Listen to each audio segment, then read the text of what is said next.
എല്ലാവർക്കും നമസ്കാരം. നല്ലൊരു ദിവസം ആശംസിക്കുന്നു. ആദ്യം നമ്മുടെ വിഷയം അടുക്കളയും അരങ്ങും അല്ലേ, അരങ്ങും അടുക്കളയും. ആ ഒരു വിഷയം ഇങ്ങനെ കേൾക്കുമ്പോൾ തന്നെ നമ്മുടെ മനസ്സിലേക്ക് ഒരു നാടകത്തിൻ്റെ പേര് വരും സ്വാഭാവികമായും, അടുക്കളയിൽ നിന്ന് അരങ്ങിലേക്ക് എന്ന 29 ഇറങ്ങിയ വി ടി ഭട്ടതിരിപ്പാടിൻ്റെ വളരെ സാമൂഹിക പ്രസക്തമായ മലയാളത്തിലെ ഏറ്റവും പ്രധാനപ്പെട്ട നാടകങ്ങളിൽ ഒന്നിൻ്റെ പേര് വരും. പക്ഷേ ആ നാടകം മാത്രമല്ല നമ്മുടെ ചർച്ചാ വിഷയം. ഈ ഒരു വിഷയത്തെ നമുക്ക് പല രീതിയിൽ സമീപിക്കാമെന്ന് എനിക്ക് തോന്നുന്നു. ഇവിടെ ഇരിക്കുന്നവർ 3 പേരും അവരെക്കുറിച്ച് ചില കാര്യങ്ങൾ നമ്മൾ മനസ്സിലാക്കി. ഇ പി രാജഗോപാലൻ സാർ നമ്മുടെ കൂട്ടത്തിലുണ്ട്, ഡോക്ടർ എൽ തോമസ് കുട്ടി സാറുണ്ട്, അതുപോലെ തന്നെ നാടക പ്രവർത്തകനായ ഷജിൽ കുമാർ സാറുമുണ്ട്. അപ്പോൾ എനിക്ക് തോന്നുന്നു തുടക്കം എന്ന നിലയിൽ ഇവരുടെ ഒരു നാടക ബന്ധം, നാടകത്തിലേക്ക് എങ്ങനെ എത്തിച്ചേർന്നു, 3 പേർക്കും നാടകവുമായി ബന്ധപ്പെട്ട് ഒരുപാട് അനുഭവങ്ങൾ പറയാനുണ്ടാവും. അപ്പം അത്തരം കാര്യങ്ങളൊന്ന് അവരുടെ നാടകാനുഭവങ്ങളിലേക്ക് ആദ്യം കടന്നു പോയതിന് ശേഷം നമുക്ക് പുതിയ കാലത്തെ നാടകത്തെക്കുറിച്ചുള്ള അവരുടെ ചില അഭിപ്രായങ്ങൾ, സ്വപ്നങ്ങൾ, വർത്തമാനകാല നാടകം ഉണ്ടായി വരുന്ന ഒരടുക്കള, അത് ജീവിതം എന്ന അടുക്കള തന്നെയാണ്. ജീവിതത്തിൻ്റെ അടുക്കളയിലാണ് നാടകത്തിൻ്റെ വിഭവങ്ങൾ ഉണ്ടായി വരുന്നതെന്ന് തീർച്ചയാണ്. അപ്പം അത്തരം കാര്യങ്ങളെക്കുറിച്ച് കുറെ കൂടെ വിശദമായി സമയബന്ധിതമായി നമുക്ക് സംസാരിക്കാം എന്ന് വിചാരിക്കുന്നു. ഇതിൻ്റെ അവസാന ഭാഗത്ത് നിങ്ങൾക്ക് ആർക്കെങ്കിലും ഏതെങ്കിലും ചോദ്യങ്ങൾ ചോദിക്കാനുണ്ടെങ്കിൽ അതിനുള്ള സൗകര്യം ഉണ്ടായിരിക്കുന്നതാണ്. നമ്മൾ തുടക്കം എന്ന നിലയിൽ തീർച്ചയായിട്ടും നമുക്ക് ഇ പി രാജഗോപാലൻ സാറിനോട് ചോദിക്കാം. മാഷിൻ്റെ നാടകങ്ങൾ അല്ലെങ്കിൽ നാടക ജീവിതം, നാടകത്തിലേക്കുള്ള വരവൊക്കെ ഞങ്ങൾക്ക് വേണ്ടി ഒന്ന് ലളിതമായി ചുരുക്കത്തിൽ സംസാരിക്കാം. എനിക്ക് 63 വയസ്സായി. അതൊരു കണക്കാണ്. 63 വയസ്സായ അല്ലെങ്കിൽ അതിൽ കൂടുതൽ വയസ്സായ ഒരുപക്ഷെ എല്ലാ കേരളീയർക്കും നാടകവുമായി ബന്ധപ്പെട്ട് എന്തെങ്കിലും പറയാനുണ്ടാവും. ധാരാളം നാടകങ്ങൾ ഞങ്ങളുടെ ഗ്രാമത്തിൽ, കാസർഗോഡിൻ്റെ ഗ്രാമമാണ് എൻ്റെ ഗ്രാമത്തിൽ കളിച്ചിരുന്നു. ഇപ്പോൾ ഈ വാക്കുകളൊന്നും നമുക്ക് അറിഞ്ഞുകൂടാ. അമച്വർ, മോഡേൺ, ഈ വാക്കുകളൊന്നും അറിഞ്ഞുകൂടാ. നാടകമെന്നറിയാം. ആ നാടകങ്ങൾ ഉണ്ടാക്കിയ ഏറ്റവും വലിയ അത്ഭുതം എന്ന് പറഞ്ഞാൽ, നമ്മൾ വഴിയോരത്തും സ്കൂളിലും അല്ലെങ്കിൽ റോഡിലും വയലിലും മറ്റും കാണുന്ന സാധാരണ മനുഷ്യർ അരങ്ങിലെത്തുമ്പോൾ വ്യത്യസ്തരായിട്ടുള്ള ആളുകളായിട്ട് മാറുന്നു. വല്ലാത്തൊരു അനുഭവം അത്. എൻ്റെ അച്ഛൻ ചെറിയ നിലക്കൊരു നാടകക്കാരനായിരുന്നു. അച്ഛനെ നമ്മൾ ദിവസവും കാണുന്നുണ്ട്, ജനിച്ച ദിവസം മുതൽ കാണുന്നുണ്ട്. പക്ഷേ അരങ്ങിൽ അച്ഛൻ വരുമ്പോൾ വേറൊരാളാണ്. അങ്ങനെ കുഞ്ഞമ്പൂവട്ടൻ എന്ന് പറയുന്ന ഒരാൾ, അങ്ങനെ ധാരാളം ആൾക്കാരല്ല, ഞാൻ പേര് പറഞ്ഞാൽ മുഴുവൻ ആൾ പേര് പറയേണ്ടി വരും. ആ ഒരു അത്ഭുതമാണ് നാടകവുമായി ബന്ധപ്പെട്ട ആദ്യത്തെ കാര്യം. എനിക്ക് തോന്നുന്നു നാടകത്തിൽ വളരെ അടിസ്ഥാനപരമായിട്ടുള്ള ഒരു കാര്യം ഈ പരിണാമത്തിൻ്റെതാണ്. അവർ പിറ്റേ ദിവസം അച്ഛൻ ചിലപ്പോൾ വീട്ടിലെത്തിയതിന് ശേഷം ഞാൻ അച്ഛൻ്റെ ചെവിയുടെ പിൻഭാഗം ഞാൻ നോക്കാറുണ്ട്. അവിടെ ചായം തെച്ചതിൻ്റെ ബാക്കിയുണ്ടാവും. അത് ഈ തിരക്കിൽ മായ്ച്ചു കളയാൻ മറന്നുപോയിട്ടുണ്ടാവും. അതുവരെ ഡ്രമാറ്റിക്കാണ്. അപ്പോൾ അങ്ങനെ നാടകം ഒരു ജീവിതത്തിൽ തന്നെ പല ജീവിതങ്ങൾ ജീവിക്കാനുള്ള ഒരു സാംസ്കാരിക അവസരമാണ് നാടകക്കാർക്ക് ലഭിക്കുന്നത്. നാടകത്തിന് പുറത്തുള്ള ആളുകൾക്ക് അങ്ങനെ ചിന്തിക്കാന്നേ ഉള്ളൂ. ഞാനൊരു മരമാണ്, ഞാനൊരു പാമ്പാണ്, ഞാനൊരു മൃഗമാണെന്നൊക്കെ ചിന്തിക്കാം. പക്ഷെ നാടകക്കാർക്ക് അങ്ങനെ തന്നെ ആയി മാറാനുള്ള അവസരം കിട്ടും. ഒരു പോലീസ് ഇൻസ്പെക്ടറായി ജീവിക്കുന്ന ഒരാൾക്ക് കള്ളനായിട്ട് പെരുമാറാനുള്ള അവസരം കിട്ടും. ഒരു പുരുഷനായി ജീവിക്കുന്നതൊക്കെ സ്ത്രീയായിട്ട് ജീവിക്കാനുള്ള അവസരം കിട്ടും. അങ്ങനെ പല അവസരങ്ങൾ ഒരു ജന്മത്തിൽ തന്നെ കൈവരുന്നു എന്ന വിചിത്രമായ ഒരു സൗന്ദര്യശാസ്ത്രമാണ് നാടകത്തിൻ്റെ അടിസ്ഥാനം എന്നാണ് ഞാൻ ബാല്യാനുഭവം വെച്ച് ഞാൻ ഏതെങ്കിലും സിദ്ധാന്തം വായിച്ചിട്ട് ഉദ്ധരിക്കുകയല്ല, അനുഭവം വെച്ച് പറയുന്ന ഒരു കാര്യമാണ്. ഇതാണ് എനിക്ക് പ്രാഥമികമായിട്ട് പറയാനുള്ളത്, ഈ ഒരു മാറ്റം. തോമസ് കുട്ടി മാഷിനോടാണ്.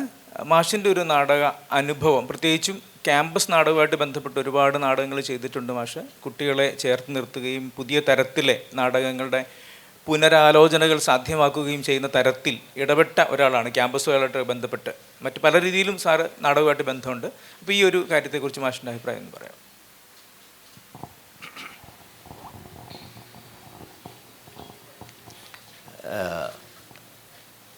അച്ഛൻ ചോദിച്ചതിന് മറുപടി പറയുന്നതിന് മുമ്പ് ഒരു കാര്യം എനിക്ക് പറയാനുണ്ട്. അത് ആദ്യമായിട്ട് ഇത്തരം ഒരു വേദിയിലേക്ക് എന്നെ ക്ഷണിച്ച ഇതിൻ്റെ സംഘാടകർക്കുള്ള നന്ദിയാണ്. അതിനോടൊപ്പം ഇപ്പോൾ നമ്മുടെ നാട്ടിൽ ഉടനീളം എന്തോ ഒരു പകർച്ചവ്യാധി പോലെ സംഭവിക്കുന്ന ഒരു കാര്യമാണ് ഈ ലിറ്റററി ഫെസ്റ്റിവൽ. ഇതെങ്ങനെ സംഭവിക്കുന്നു എന്നത് ഗൗരവമായിട്ട് ആലോചിക്കേണ്ടുന്ന ഒരു കാര്യമാണ്. പക്ഷേ അതിൻ്റെ ഒരു ചെറിയ സമാന്തര ചരിത്രം എനിക്കൊന്ന് ഈ സദസ്സിനോട് പറയണമെന്ന് തോന്നുന്നു. ഇത് യാ രാ ലാ വ എന്ന ഒരു പ്രസിദ്ധീകരണമാണ്.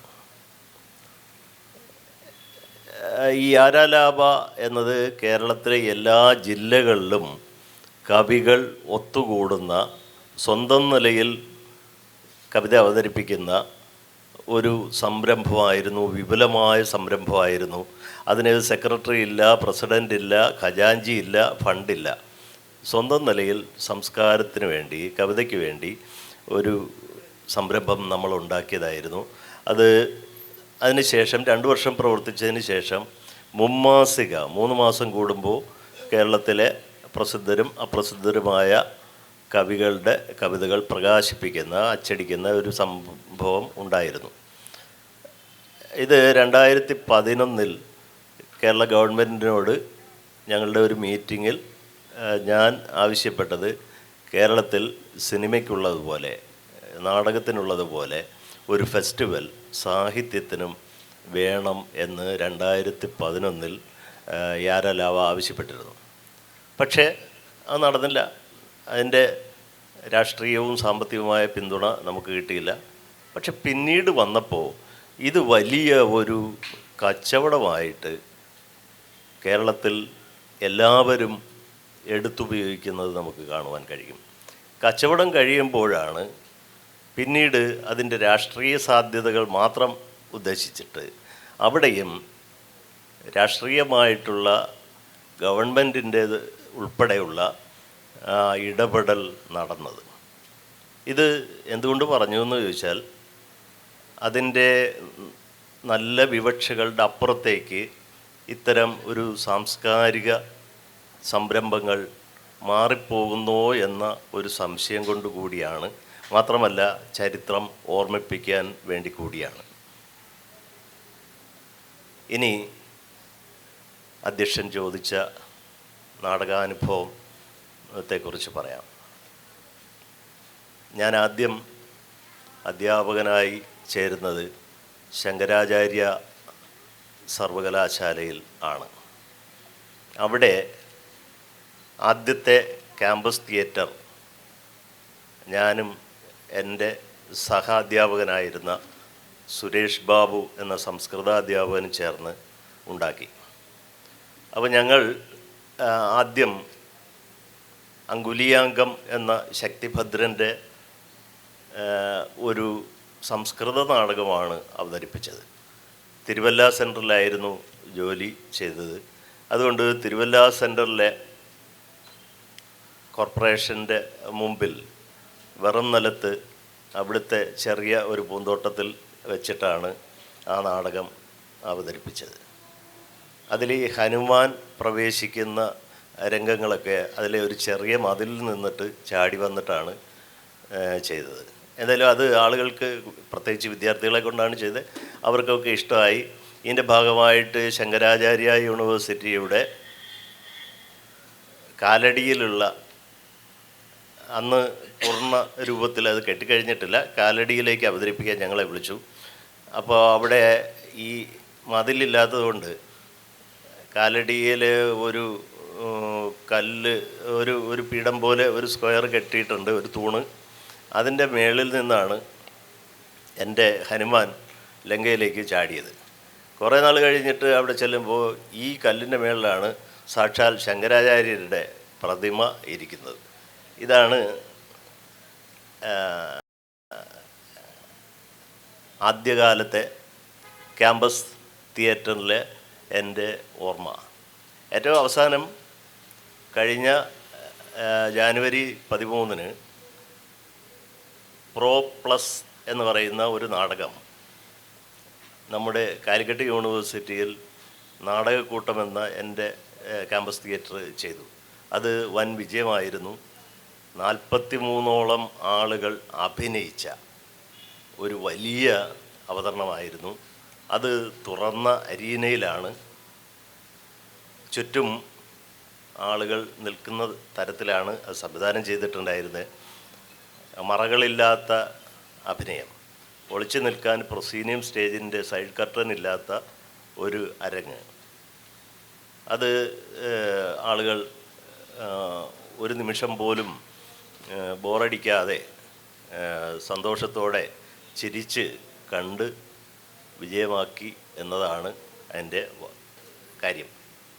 അതിൻ്റെ ലിങ്ക് യൂട്യൂബിലുണ്ട്, വേണ്ടവർക്ക് കാണാം.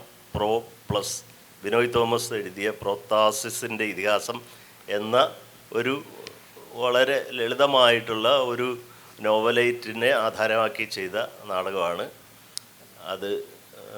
അതാണ് ഇപ്പോൾ പറയാനുള്ളത്.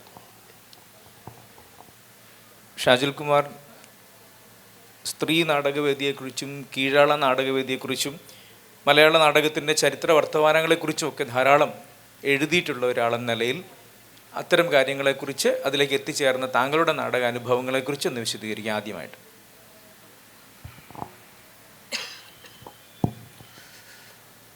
ഞാനിത് പറയുന്നതിന് മുമ്പേ ആദ്യമായിട്ട് 2 ദിവസം മുമ്പെയാണ് മലയാളത്തിലെ ശ്രദ്ധേയരായ 2 നാടക പ്രവർത്തകർ, സാംകുട്ടി പട്ടംകിരി ആണെങ്കിൽ മലയാള നാടകവേദിയിലെ മിക്കവാറും എല്ലാ രംഗങ്ങളിലും കൈവച്ച ഒരാളാണ്. മലയാളത്തിലെ സ്ത്രീവാദ നാടകവേദിയുടെ ശ്രദ്ധേയമായ ശ്രീജ ആറങ്ങോട്ടുകര, ഇവർ 2 പേരുടെയും ഒരു അസാന്നിധ്യത്തിൽ അങ്ങനെയാണ് സംസാരിക്കണമെന്ന് പറയുന്നത്.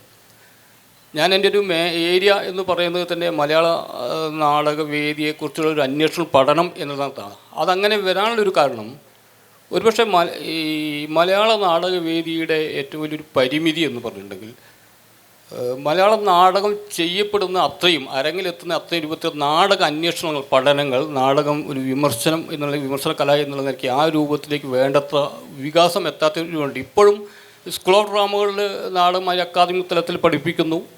അതല്ലെങ്കിൽ മറ്റേത് അതിന് പുറത്ത് വളരെ സജീവമായിട്ടുള്ളൊരു നാടക അന്വേഷണങ്ങൾ, പഠനങ്ങൾ ഒക്കെ നടക്കാത്തതുണ്ട്. ഇപ്പോഴും ആളുകളൊക്കെ വിചാരിക്കുന്നത് സ്കൂൾ ഡ്രാമയിൽ പോലുള്ള സ്ഥലങ്ങളിലൊക്കെ തന്നെ ഈ ബൃഹത്തിൻ്റെ ഈ നാടക സങ്കേതങ്ങളെക്കുറിച്ചൊക്കെയുള്ള അന്വേഷണമൊക്കെ തന്നെ മലയാളത്തിൽ അങ്ങനെ വളരെ സജീവമായ ആഴത്തിൽ പഠിച്ച കൃതികൾ തന്നെ തുലം കുറവെന്നാണ് ഞാൻ വിചാരിക്കുന്നത്. ഇപ്പം ജി ശങ്കരപ്പിള്ളയെ പോലുള്ള ഒരാളെ മാറ്റിത്തരാൻ ഞാൻ പറയും. അപ്പം ജി ശങ്കരപ്പിള്ളയുടെ നാടക ദർശനം എന്ന് പറയുന്ന പുസ്തകം തന്നെയാണ് മലയാളത്തിലെ നാടകത്തിൻ്റെ ഒരു മാനിഫെസ്റ്റോ എന്ന് പറയുന്നത്. പിന്നീട് ഈ AK നമ്പ്യാർ, അതുപോലെ തന്നെ ധർമ്മരാജ് അടാട്ട്, അതുപോലെ തന്നെ കീഴാള നാടകവേദിയെക്കുറിച്ച് 4-5 പ്രബന്ധങ്ങൾ എഴുതിയിട്ടുള്ള പ്രദീപൻ പാമ്പരിക്കുന്നിൻ്റെ ഈ പഠനങ്ങൾ, സച്ചിദാനന്ദൻ്റെ ഈ ബൃഹത്തിൻ്റെ കല എന്നുള്ള നാടക സങ്കേതങ്ങളെക്കുറിച്ച് ഒക്കെ പരിചയപ്പെടുത്തിക്കൊണ്ടാണ്.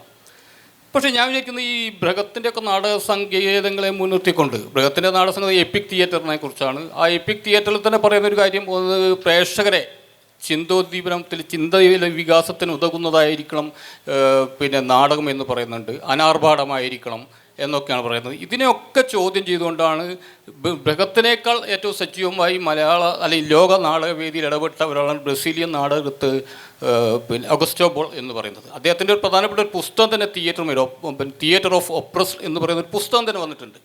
ആ പുസ്തകത്തിൽ അദ്ദേഹം പറയുന്നത് നേരത്തെ പിന്നെ രാജഭവനോഷ് പറഞ്ഞ പോലെ നാടകത്തെ കണ്ടെടുക്കേണ്ടത് ടെക്സ്റ്റിൽ നിന്നോ പൂർവ്വനിശ്ചിതമായിട്ടുള്ള പ്രമേയത്തിൽ നിന്നോ പോലും അല്ല, സമൂഹത്തിൻ്റെയും തെരുവിൻ്റെയും ജീവിതത്തിൻ്റെ ഭാഗമായിട്ടാണ്. ഇപ്പോൾ ഡോക്ടർ TP സുകുമാരൻ മാഷ് ഒരു നാടക ക്യാമ്പിൽ വെച്ച് ഒരു കുട്ടി ചോദിക്കും, മാഷെ നാടകത്തെക്കുറിച്ച് എങ്ങനെയാണ് പഠിക്കുകയെന്ന് ചോദിക്കുന്നുണ്ട്. അപ്പോൾ മാഷ് പറയുന്നത്, നിങ്ങൾ നാടകം പഠിക്കുക, തെരുവിൽ പോയി ജീവിതം പഠിക്കൂ എന്നാണ് മാഷിന് കൊടുക്കുന്ന മറുപടി.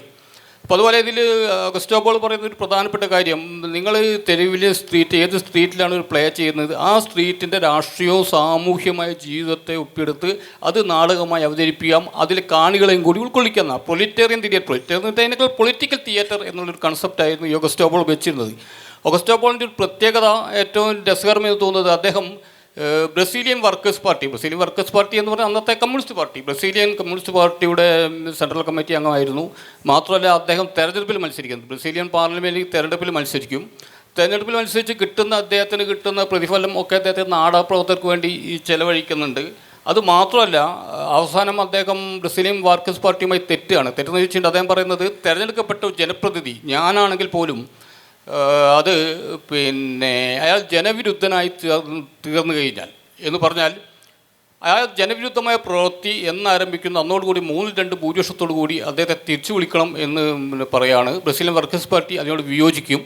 അതോടുകൂടി ഇദ്ദേഹം പാർലമെൻറ്റ് അംഗത്തൊക്കെ രാജിവെച്ച് തിരിച്ച് നാടകരംഗത്തേക്ക് തന്നെ പോവുകയാണ്. ഞാനിത് പറയാൻ വന്നത് ഈ മലയാള നാടക വേദിക്കകത്ത് പലപ്പോഴും വളരെ സജീവമാകാത്ത നാടക അന്വേഷണങ്ങൾക്ക് അകത്ത് മുഴുകി നിൽക്കുക, ആ തരത്തിലെ പുതിയ നാടകങ്ങളെ പഠിക്കുക. അതിൽ തന്നെ സവിശേഷമായി മലയാളത്തിൽ പുതുതായി രൂപപ്പെട്ടു വന്ന മലയാളത്തിലെ സ്ത്രീ നാടകവേദി, ദളിത് നാടകവേദി, പൊളിറ്റിക്കൽ തിയേറ്റർ, ഇതിനെ സവിശേഷമായി പഠിക്കുക എന്നുള്ള അർത്ഥത്തിലാണ് അതിലൂന്നി മാത്രം പഠിക്കാൻ ശ്രമിച്ചത്. ആമുഖമായിട്ടാണ് ഇവർ സംസാരിച്ചത്. നാടകത്തിലേക്ക് എങ്ങനെ എത്തി എന്നുള്ള കാര്യങ്ങളാണ്. കുറച്ചുകൂടി വിശദമായി ഇനി അവരുടേതായ സ്വന്തം നാടകത്തെക്കുറിച്ച്, നാടകരചനയെക്കുറിച്ച്, നാടക നിരൂപണത്തെക്കുറിച്ച് കുറച്ചുകൂടി വിശദമായിട്ട് സംസാരിക്കാം ഓരോരുത്തരും എന്ന് വിചാരിക്കുകയാണ്. ഇ പി രാജഗോപാലൻ സാറിനോട് ഞാൻ ചോദിക്കേണ്ട ഒരു ചോദ്യം, സാറിൻ്റെ ഒരു ഏറ്റവും വലിയ പ്രത്യേകത ചെറിയ കാര്യങ്ങൾ, ചെറുതുകൾക്ക് പ്രാധാന്യം കൂടി. പക്ഷേ ഒരു കവിയായിരിക്കാം ജീവിതത്തിൽ മറ്റാരും കാണാത്ത കാര്യങ്ങൾ കണ്ടെടുക്കുന്നവരാണ്. ആരും കേൾക്കാത്ത ഒച്ചകൾ കേൾക്കുന്നയാളെയാണ് നമ്മൾ കവി എന്ന് വിളിക്കുക. ആ അർത്ഥത്തിൽ ഒരു കവിയാണ് മാഷ് അറിയപ്പെടുന്ന ഒരു കവി എന്ന ലെവലിലല്ല എങ്കിൽ പോലും. അതുകൊണ്ട് തന്നെ നിരൂപകൻ എന്ന നിലയിൽ മറ്റാരും കാണാത്ത ചില ശ്രദ്ധകൾ അദ്ദേഹം തൻ്റെ ജീവിതത്തിൽ പുലർത്തുന്നുണ്ട്. ചെറിയ കാര്യങ്ങൾ, സ്ഥാപനവൽകൃതമല്ലാത്ത അറിവുകൾ, പ്രാദേശികത, ഇതിനൊക്കെ വലിയ പ്രാധാന്യം കൊടുക്കുന്ന മാഷിൻ്റെ കേരള ഇപ്പോൾ ഓടക്കുഴൽ അവാർഡ് കിട്ടിയ ഉൾക്കഥ പോലുള്ള കൃതികൾ നിങ്ങൾ തീർച്ചയായിട്ടും കുട്ടികൾ വായിക്കണം. എങ്ങനെയാണ് ഒരു ചെറിയ കാര്യത്തിൽ നിന്ന് പതിയെ പതിയെ ധ്യാനാത്മകമായി വലിയ വിശാലമായ ചിന്തയുടെ ഒരു ലോകത്തിലേക്ക് നമ്മളെ കൊട്ടിക്കൊണ്ടു പോകുന്നതെന്ന് തന്നെ നല്ല ഉദാഹരണമാണ്. അത് ഇനിയും ധാരാളം ആ തരത്തിലുള്ള അന്വേഷണങ്ങൾ നടത്തുന്നുണ്ട്. നാടകവുമായി ബന്ധപ്പെട്ട് കേളു നാടകം നമുക്ക് മറക്കാൻ പറ്റില്ല, സാറിൻ്റെ കേളു നാടകം. അപ്പോൾ ആ ഒരു നാടകത്തെക്കുറിച്ചും അതിനെ മുൻനിർത്തിക്കൊണ്ട് മറ്റ് മാഷിൻ്റെ നാടകാനുഭവങ്ങളെക്കുറിച്ചും നാടക നിരീക്ഷണങ്ങളെക്കുറിച്ചൊക്കെ ഞങ്ങളോട് സംസാരിക്കാം. പറഞ്ഞല്ലോ, കേരളത്തിലെ മറ്റ് ഗ്രാമങ്ങൾ പോലെ കാഞ്ഞങ്ങാടിനടുത്തുള്ള പയ്യന്നൂരിനടുത്തുള്ള ഞങ്ങളുടെ ഗ്രാമവും ധാരാളം നാടകക്കാരും നാടകം മാത്രം കൊണ്ട് ജീവിക്കുന്ന ആൾക്കാരല്ല, നാടക താല്പര്യമുള്ള, നാടകാഭിനയ പാരമ്പര്യമുള്ള ആൾക്കാരുടെ സ്ഥലമാണ്. അപ്പോൾ അവർ പലപ്പോഴും ഓർമ്മിക്കാറുള്ള പേരാണ് വിദ്വാൻ പി കേളു നായർ എന്നുള്ളത്. അദ്ദേഹത്തിൻ്റെ മകൻ ദാമോദരൻ നായർ ഞങ്ങളുടെ വീട്ടിലൊക്കെ വരാറുണ്ടായിരുന്നു. വരുമ്പോഴൊക്കെ ആ വീട് സംഗീത കച്ചേരിയുടെ ഒരു വേദിയായിട്ട് മാറും. നാടകത്തിലുള്ളതും അല്ലാത്തതുമായിട്ടുള്ള ധാരാളം പാട്ടുകൾ ദാമോദരൻ പാടുമായിരുന്നു. ആ ചെറുപ്പത്തിൽ, ഞാൻ നേരത്തെ എൻ്റെ ചെറുപ്പത്തെക്കുറിച്ച് പറഞ്ഞു, ചെറുപ്പത്തിലെ ഇത്തരം പാട്ടുകൾ കേൾക്കുന്നുണ്ട്, അത് തലച്ചോറിൽ ഇങ്ങനെ കിടക്കുന്നുണ്ടാവുമല്ലോ. അപ്പോഴാണ് ഞങ്ങൾ ഡോക്ടർ ഫോസ്റ്റസിനെ ആധാരമാക്കി എൻ ശശിധരനും ഞാനും ചേർന്നിട്ട് ഉടമ്പടിക്കോലം എന്ന നാടകം എഴുതിയത്. അത് ഇന്ത്യ ഘാട്ട് കരാറിൽ ഒപ്പുവെച്ച അഭിശപ്ത സന്ദർഭത്തെ വിമർശിക്കുന്ന, അല്ലെങ്കിൽ അതിൻ്റെ രാഷ്ട്രീയമായ ധ്വനികൾ കണ്ടെടുക്കാൻ ശ്രമിക്കുന്ന ഒരു നാടകമാണ്. ഫോസ്റ്റസിൻ്റെ കഥ അതേപടിയല്ല, ഇന്ത്യൻ സാഹചര്യത്തിൽ ഇന്ത്യയിലെ ഒരു വിക്രമാദിത്യൻ കഥയൊക്കെ പോലെ ആ രീതിയിൽ അവതരിപ്പിക്കാനുള്ള ശ്രമമാണ് ആ നാടകത്തിലൂടെ നടത്തിയത്. ആ സംഗീത നാടക അക്കാദമിയുടെ മത്സരത്തിന് പങ്കെടുത്തു. പ്രധാനപ്പെട്ട മികച്ച നാടകത്തിനുള്ള സമ്മാനം അടക്കമുള്ള സമ്മാനങ്ങൾ കിട്ടി. അപ്പോൾ ഞങ്ങൾക്ക് കുറച്ചും കൂടി ഉഷാറായി. സ്വാഭാവികമായിട്ട് സമ്മാനം കിട്ടിയോണ്ടല്ല, ഇത് വൃത്തിയായിട്ട് കളിക്കാൻ പറ്റി എന്നുള്ളത് കൊണ്ട്. അതിൻ്റെ രാഷ്ട്രീയമായ അർത്ഥങ്ങൾ, സൗന്ദര്യത്തിൻ്റെ ആധിക്യം കൊണ്ട് നഷ്ടപ്പെട്ടോ എന്നുള്ള പ്രശ്നം ഞങ്ങൾക്കുണ്ട്. സുവീരനാണ് നാടകം സംവിധാനം ചെയ്തത്. ഞങ്ങളുടെ മനസ്സിലുള്ള രാഷ്ട്രീയമായിട്ടുള്ള അതിൻ്റെ ഒരു ആയുധബലം ഉണ്ടാവുമല്ലോ, ആ ആയുധബലം ഈ അമിത ദൃശ്യാത്മകത കൊണ്ട് നഷ്ടപ്പെടുന്നുണ്ടോ എന്നുള്ള ഒരുതരം വിഷമം ഞങ്ങൾക്ക് ഉണ്ടായിരുന്നു. അത് സംവിധായകനോട് സംസാരിച്ചിട്ടൊന്നും കാര്യമില്ല. അത് പ്രേക്ഷകർ എന്നുള്ള നിലക്ക്, നാടക എഴുത്തുകാരെന്നുള്ള നിലക്കല്ല, പ്രേക്ഷകർ എന്നുള്ള നിലക്ക് ഞങ്ങളുടെ ശശിമാഷുടെ എൻ്റെയും ഒരു സങ്കടമായിരുന്നു. അപ്പോൾ ആ പ്രശ്നത്തെ കൂടി പരിഹരിക്കാവുന്ന മട്ടിൽ മറ്റൊരു നാടകം എഴുതുന്നതിൽ മോഹം ഉണ്ടാവുകയും അക്കാദമിയുടെ അടുത്ത മത്സരം അനൗൺസ് ചെയ്ത സമയത്ത് ഞങ്ങൾ വിദ്വാൻ പി കേളു നായരുടെ ജീവചരിത്രത്തെ ആധാരമാക്കി, ആ ജീവചരിത്രം എഴുതിയത് എൻ്റെ വളരെ അടുത്ത ഒരു ബന്ധുവാണ്. അദ്ദേഹത്തിന് സുഖമില്ലാത്ത കാലത്താണ് ആ ജീവചരിത്രം എഴുതേണ്ടി വന്നത്. അപ്പോൾ ആ ജീവചരിത്രം എഴുതാൻ വേണ്ടിയിട്ട് പല ആൾക്കാരെയും കാണാനും, മാതൃഭൂമിയിലെ പഴയ മാതൃഭൂമി തുടങ്ങിയ കാലത്തെ പത്രങ്ങൾ നോക്കാനും, അദ്ദേഹത്തിൻ്റെ ചരമവാർത്ത കണ്ടെടുക്കാനും, അദ്ദേഹത്തിൻ്റെ കൂട്ടുകാരെ പോയി കാണാനൊക്കെ ഞാനും ഉണ്ടായിരുന്നു. അപ്പോൾ സാധാരണ പുറത്തു വരാത്ത മട്ടിൽ പല കാര്യങ്ങളും കേളുവായരെക്കുറിച്ച് അറിയാനിടയായി. അത് ഒരു നാടകമായിട്ട് ചിട്ടപ്പെടുത്തിയാൽ എന്താ എന്നുള്ള ആലോചന ശശിധരൻ മാഷും ഞാൻ ഒന്നിച്ച് നടത്തിയതിൻ്റെ ഫലമായിട്ടാണ് കേളു എന്ന നാടകം ഉണ്ടാകുന്നത്. ഈ കേളു ഈ പറഞ്ഞ പോലെ അക്കാദമി മത്സരത്തിൽ പങ്കെടുക്കുകയും എല്ലാ പ്രധാനപ്പെട്ട സമ്മാനങ്ങളും കിട്ടുകയും ചെയ്തു. സമ്മാനം കിട്ടിയെന്നുള്ള കാര്യം വിളിച്ചു പറയാനല്ല, ആ നാടകം 100ഓളം സ്ഥലങ്ങളിൽ കളിക്കാൻ പറ്റി. ഒരു വർഷത്തിനുള്ളിൽ 100ഓളം സ്ഥലങ്ങൾ ആ നാടകം കളിക്കാൻ വേണ്ടി പറ്റി. അപ്പോൾ ആ നാടകത്തിൽ പൊതുവേ ചരിത്രം വേണ്ട എന്ന് പറയുന്നൊരു കാലമാണ്. ചരിത്രം ആവശ്യമില്ല, എൻഡ് ഓഫ് ഹിസ്റ്ററി. ചരിത്രം വേണ്ട, നമ്മൾ വർത്തമാനകാലത്ത് അടിച്ചു പൊളിച്ച് ജീവിക്കുക, അതാണ് മുതലാളിത്ത ലാഭം. ചരിത്രം പറഞ്ഞിട്ട് എന്താ കാര്യം? ഫോക്ലോർ ഡിപ്പാർട്ട്മെൻറ്റുകൾ പൂട്ടുന്നു, ചരിത്ര ഡിപ്പാർട്ട്മെൻറ്റുകൾ പൂട്ടുന്നു, ഭാഷാ ഡിപ്പാർട്ട്മെൻറ്റുകൾക്ക് ഭീഷണി ഉണ്ടാകുന്നു. അങ്ങനത്തെ ഒരു ലോകാവസ്ഥയുണ്ട്. ഈ ആഗോളവൽക്കരണത്തിൻ്റെ 2ാം ഘട്ടത്തിൽ അങ്ങനത്തെ ലോകാവസ്ഥയുണ്ട്.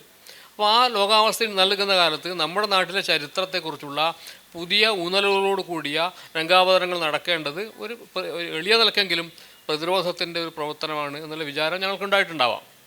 അങ്ങനെ കേളുനായരെ റീഡിസ്കവർ ചെയ്യുന്ന തരത്തിൽ അദ്ദേഹത്തിൻ്റെ യഥാർത്ഥമായ സംഘർഷങ്ങളെ, വൈരുദ്ധ്യങ്ങളെ ഒക്കെ കണ്ടെടുക്കുന്ന മട്ടിൽ ഒരു സ്ക്രിപ്റ്റ് ഞങ്ങൾ ഉണ്ടാക്കുകയാണ്. കേളൂന്നല പേര് അദ്ദേഹത്തെ നാട്ടുകാർ വിളിക്കുക കേളുവേട്ടൻ, കേളുനായർ, കേളുമാഷ് എന്നാണ്. പക്ഷെ നാടകത്തിൻ്റെ പേര് കേളു എന്നാണ്.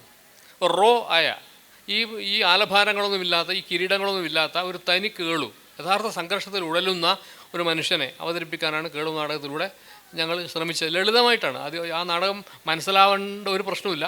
വളരെ ലളിതമായിട്ടുള്ള രീതിയിലാണ് നാടകം എഴുതിയതും.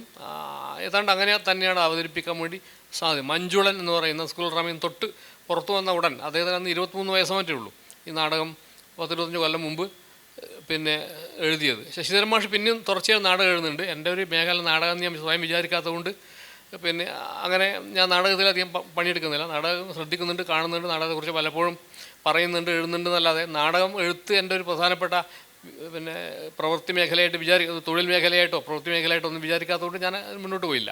മാഷ് തുടർച്ചയായിട്ട് ഇപ്പോൾ മാഷ് നല്ല സുഖമില്ല. അടുത്ത കാലം വരെ മാഷ് ധാരാളം എഴുതിക്കൊണ്ടിട്ടുണ്ട്. വളരെ വ്യത്യസ്തമായിട്ടുള്ള അടുക്കള പോലുള്ള നാടകങ്ങൾ. അടുക്കള നമ്മുടെ ഒരു വിഷയമാണ്. ഹിംസാടനം, അടുക്കള പോലുള്ള വളരെ പ്രധാനപ്പെട്ട, പ്ലാവില, ഇങ്ങനെ വളരെ പ്രധാനപ്പെട്ട നാടകങ്ങൾ മാഷ് എഴുതുന്നുണ്ട്. അപ്പോൾ ഈ കേളുവിൽ ഞങ്ങൾ ഈ ചരിത്രം എന്നുള്ളതിൻ്റെ പ്രാധാന്യം കൂടിയാണ് പറയുന്നത്. മാത്രമല്ല, ഒരു സമൂഹത്തെ വല്ലാതെ ഇഷ്ടപ്പെടുന്നത് കൊണ്ട് തന്നെ ആ സമൂഹത്തിന് ഒരാൾ ഒട്ടായി പോകുന്നു, ഭ്രഷ്ടനായി പോകുന്നു. സമൂഹത്തോടുള്ള പെരുത്ത് സ്നേഹം കൊണ്ട് തന്നെ ആ സമൂഹത്തിൽ നിന്ന് പുറത്തു പോകുന്ന ഒരു കലാകാരൻ്റെ വിഷയം അതിൽ ഏതോ നിലക്ക് പ്രത്യക്ഷപ്പെട്ടിട്ടുണ്ട്. ആ നിലക്കാണ് കേളു എന്നുള്ള നാടകം ഉണ്ടാകുന്നത്. പിന്നീട് ഇപ്പം ഏറ്റവും ഒടുവിലായിട്ട് എഴുതിയ നാടകം സ്ഥാപകൻ എന്നുള്ള പേരിലുള്ള നാടകമാണ്. അത് കോഴിക്കോട് നഗരമായിട്ട് അദ്ദേഹത്തിന് ബന്ധമുണ്ട്. ആയുർവേദശാല ആരംഭിച്ചത് കോഴിക്കോട് നഗരത്തിലാണ്. അടുത്ത കാലം വരെ ഇപ്പോൾ ആ സ്ഥലം നമ്മൾ മുന്നോട്ട് വരുമ്പോൾ കണ്ടു, ഒരു ഡ്രമാറ്റിക് ഹാൾ എന്ന പേരിൽ ഹാൾ തന്നെ ഉണ്ടായിരുന്നു. ഇപ്പോൾ അടുത്ത കാലത്ത് പൊളിച്ചു കളഞ്ഞത്. പി എസ് വാര്യരെ കുറിച്ച് പറയുമ്പോൾ ഒരു കൗതുക വാർത്ത പറയാം. എൻ്റെ അറിവ് ശരിയാണെങ്കിൽ ഇന്നത്തെ മലപ്പുറം ജില്ലയിൽ ഈ മലബാർ ലഹള ഇല്ലാതെ പോയ 2 സ്ഥലങ്ങളാണ് പ്രധാനമായിട്ടുള്ളത്. തീരെ ഉണ്ടായിരുന്നില്ല. ഒന്ന് പൊന്നാനിയാണ്, മറ്റൊന്ന് കോട്ടക്കലാണ്. ആ പൊന്നാനിയുടെ ചരിത്രം നമ്മൾ സമയമില്ലാത്തതുകൊണ്ട് പറയുന്നില്ല, വിശദമായിട്ട് പറയണ്ട. പൊന്നാനിയിൽ കാര്യമായിട്ട് ലഹളയൊന്നും ഉണ്ടായിട്ടില്ല.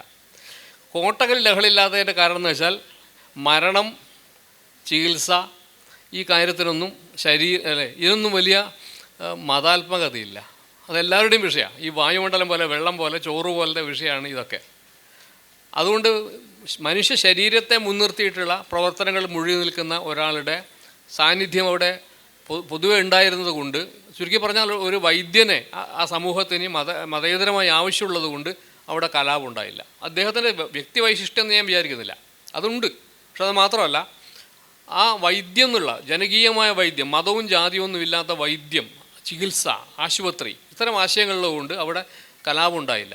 അതിപ്പോൾ ഞാനൊരു അദ്ദേഹത്തോടുള്ള സ്നേഹാതിരേകം കൊണ്ടോ മറ്റോ പറയുന്നതല്ല. നമ്മൾ ഗവേഷണപരമായിട്ട് ആലോചിച്ച് കണ്ടുപിടിച്ച കാര്യങ്ങളാണ്. പത്രങ്ങളും കാര്യങ്ങളൊക്കെ നോക്കി, അദ്ദേഹം ഡയറിയൊക്കെ നോക്കി ആണ് ആ നാടകം എഴുതിയത്. സ്ഥാപകൻ എന്നാണ് നാടകത്തിൻ്റെ പേര്. സ്ഥാപകൻ എന്ന് പറഞ്ഞാൽ അദ്ദേഹത്തെ അവിടുത്തെ ആൾക്കാർ നമ്മൾ പറയുന്ന പോലെ PS വാര്യരെന്ന് പറയില്ല. എല്ലാവരും സ്ഥാപകൻ, ഫൗണ്ടർ എന്നൊക്കെ പറയാം. ആ പേരാണ് ഞങ്ങൾ നാടകത്തിന് സ്വീകരിച്ചത്. അത് അവിടുത്തെ തൊഴിലാളികളാണ് കളിച്ചത്. കോട്ടക്കൽ ആയുർവേദശാലയിൽ മരുന്നുണ്ടാക്കുന്നവർ, തൊഴിലാളികൾ, അപൂർവം ഡോക്ടർമാർ, ഇവരൊക്കെ ചേർന്നിട്ടാണ് ആ നാടകം. കുറച്ച് വലിയ നാടകമാണ്. 10-40 പേര് അഭിനയിക്കണം. 2-3 മണിക്കൂറോളം നാടകമുണ്ട്. ആ നാടകം ഒരു തവണയെ കളിച്ചുള്ളൂ. അതിൻ്റെ തോമസ് കുട്ടി പറഞ്ഞ പോലെ അത് സ്ഥാപകം എന്നുള്ളതിൻ്റെ യൂട്യൂബിൽ നിന്ന് കാണാൻ വേണ്ടി പറ്റും. അത് കുറച്ചേരം കളിക്കാനുള്ള സാങ്കേതിക പ്രശ്നങ്ങളുണ്ട്. അവിടുത്തെ തൊഴിലാളികൾ നമുക്കങ്ങനെ വിട്ടുകിട്ടില്ല. അവരൊരു മരുന്ന് കമ്പനിയല്ലേ, അതുകൊണ്ട് അങ്ങനെ പുറത്തു പോയിട്ട് കളിക്കാനുള്ള സൗകര്യമൊന്നും ഉണ്ടാവില്ല. അതുകൊണ്ട് ആ യൂട്യൂബിൽ അവൻ നന്നായിട്ട് പിന്നെ റെക്കോർഡ് ചെയ്ത് കൊടുത്തിട്ടുണ്ട്. അത് കാണാനുള്ള അവസരമേ ഉള്ളൂ. അപ്പോൾ ആ നാടകങ്ങളൊക്കെ വ്യക്തികളുടെ നാടകങ്ങളാണ്. ഇതൊക്കെ വ്യക്തികളുടെ നാടകങ്ങളാണ്. ഇപ്പോൾ പവിത്രൻ ഈ കേളു നാടകവും അതേപോലെ പിന്നെ ഉടമ്പടിക്കൊലവും കണ്ടതിന് ശേഷം എഴുതിയ കുറിപ്പിൻ്റെ പേര് 2 ആത്മഹത്യകളുടെ നാടകങ്ങൾ എന്നാണ്. രണ്ടിലും ആത്മഹത്യകൾ. കിളവൻ ആത്മഹത്യ ചെയ്യുന്നു, മറ്റൊന്ന് തൻ്റെ ആത്മാവ് സുഖത്തിന് വേണ്ടി ഒരു അധീശ ശക്തിക്ക് വിട്ടുകൊടുത്തിട്ട് കുറച്ചു കാലം സുഖം അനുഭവിക്കുന്നു, പിന്നെ ആ ആത്മാവയൊക്കെ നഷ്ടപ്പെടുന്നു. ഫോസ്റ്റസിൻ്റെ കഥ. ഇത് രണ്ടും ആത്മഹത്യകളാണെന്ന് പറഞ്ഞുകൊണ്ട് രാഷ്ട്രീയമായ തിരിച്ചറിവോടുകൂടി പി പവിത്രൻ എഴുതിയിട്ടുള്ള ലേഖനം ഞാൻ ഇപ്പോൾ വളരെ സന്തോഷത്തോടെ ഓർക്കുകയാണ്. അതിൻ്റെ രാഷ്ട്രീയമായിട്ടുള്ള കാര്യങ്ങൾ ആ നിലയ്ക്ക് പിന്നെ 10-25 വർഷം മുമ്പ് തന്നെ പവിത്രനെ പോലുള്ള ഊർജ്ജസ്വലനായ ഒരു നിരൂപകൻ കണ്ടെത്തിയിട്ടുണ്ട് എന്ന് നിങ്ങൾ അറിയിക്കുന്നത് എൻ്റെ ബാധ്യതയോട് പറയുന്നതാണ്. അല്ല തമാശയ്ക്ക് വേണ്ടി പെട്ടെന്ന് കാണുമ്പോൾ ഇത് കേളുമായ ഒരു കാഞ്ഞങ്ങാട്ടുകാരനായിട്ടുള്ള ഒരു നാടകൃത്ത് അയാളുടെ കാര്യങ്ങൾ അതിനപ്പുറത്ത് ഒരു വശമുണ്ട് എന്ന് ആദ്യമായി തിരിച്ചറിഞ്ഞ് വിളിച്ചു പറഞ്ഞ ആൾ പവിത്രനാണ്. അപ്പോൾ അത് ഞാനിവിടെ പറയാണ്. അപ്പോൾ ഈ നാടകങ്ങളൊക്കെ ചെയ്യുന്നത് വാസ്തവത്തിൽ എൻ്റെ ജീവിതം എൻ്റെ എന്നുള്ള കാര്യം പറയുമ്പോൾ സാറ് പറഞ്ഞല്ലോ, ഞാൻ സാഹിത്യ നിരൂപണം എഴുതാൻ ശ്രമിക്കുന്ന ഒരാളാണ്. ആ സാഹിത്യ നിരൂപണം ആവുന്നുണ്ടോ എന്ന് എനിക്ക് അറിഞ്ഞുകൂടാ. അതാണ് ഞാൻ ശ്രദ്ധിക്കുന്ന പണി. അതിൻ്റെ ഭാഗമായിട്ടാണ് ഈ നാടകങ്ങളൊക്കെ വരുന്നത്. ശശിമാഷും അങ്ങനെ തന്നെ. ശശിമാഷ് നാടകൃത്താണ്, അദ്ദേഹം സാഹിത്യ അക്കാദമി അവാർഡ് കിട്ടിയ നാടകത്തിനാണ്. എങ്കിലും അദ്ദേഹം സാഹിത്യ നിരൂപകം കൂടിയാണ്. അപ്പോൾ ഞങ്ങൾ ഒന്നിച്ചെഴുതിയ നാടകവും സ്ഥാപകൻ പോലെ ഞാൻ ഒറ്റക്കെഴുതിയ നാടകത്തിൽ ഇങ്ങനൊരു വശമുണ്ട്. ഇത് സാഹിത്യ നിരൂപകന്മാരുടെ, കലാനിരൂപകരുടെ ഒരു നാടക ശ്രമം എന്നുള്ള നിലക്ക്. അപ്പോൾ ശങ്കരപ്പിള്ള സാറ്, ഇപ്പോൾ സാറ് പറഞ്ഞല്ലോ, ശങ്കരപ്പിള്ള സാറ് വലിയ തിയറിറ്റീഷ്യൻ കൂടിയാണ്.